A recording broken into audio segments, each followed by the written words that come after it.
Kelp forests are essential ecosystems in order for many aquatic organisms to survive.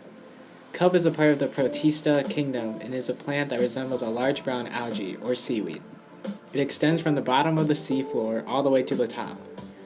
There are many different kinds of kelp, but the one pictured here are the bull kelp and giant kelp, which are found off the Pacific coast of North America.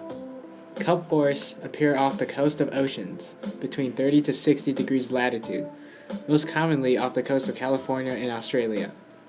These kelp can grow up to 2 feet a day, but due to its abundance, there's a lot of competition for light and space. Kelp can either be male or female, living as diploid spores before maturing into adults.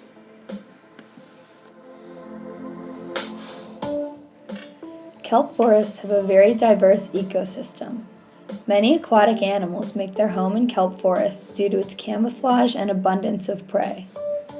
This crab blends in perfectly with the plant because of its similar coloring to the stalk. The kelp gives the crab protection from predators since they will not be able to see the crab. Particles of kelp that drop to the seafloor are eaten by small deposit feeders that dwell on the bottom of the seafloor.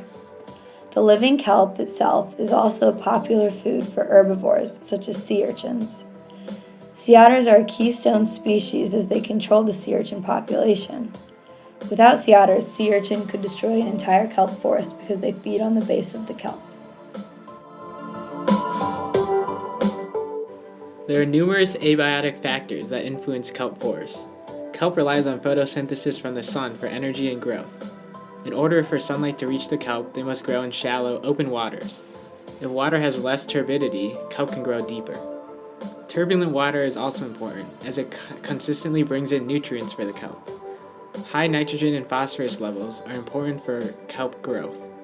Kelp can grow in waters between 5 to 20 degrees Celsius. However, kelp forests often grow bigger and healthier in colder temperatures, where there are more nutrients. This map highlights where kelp grows around the world in purple. In regards to latitude, kelp grows between 30 and 60 degrees, as I said earlier. Also, kelp forests need a hard substrate to attach to. Unlike sand, rocks are heavier and can hold the bottom of the kelp to the seafloor, preventing kelp from drifting away. Under these ideal conditions, kelp can reach heights of up to 175 feet tall. Kelp has adapted in 4 main ways in order to survive. The ocean's currents are extremely powerful, so the kelp has adapted to resist the pulls of the ocean. Holdfasts on the bottom of the kelp act as its roots by securing itself to rocks and pebbles on the ocean floor. It stabilizes the plant by keeping it from being uprooted and floating away during storms or in turbulent weather. Then there are the stipes, which provide a backbone for the plant. It has adapted to be flexible yet strong because it has to support the quick growth rate of the kelp. Attached to the stipes are the gas bladders or pneumatocysts, which are small gas chambers which keep the kelp afloat. These balls of gas allow the kelp to grow upwards toward the surface. They act like balloons but also join the blades to the stipe. Blades are the leaves of the kelp and are where photosynthesis occurs. They are long, thin, and flexible, which keeps them from being torn apart in the currents.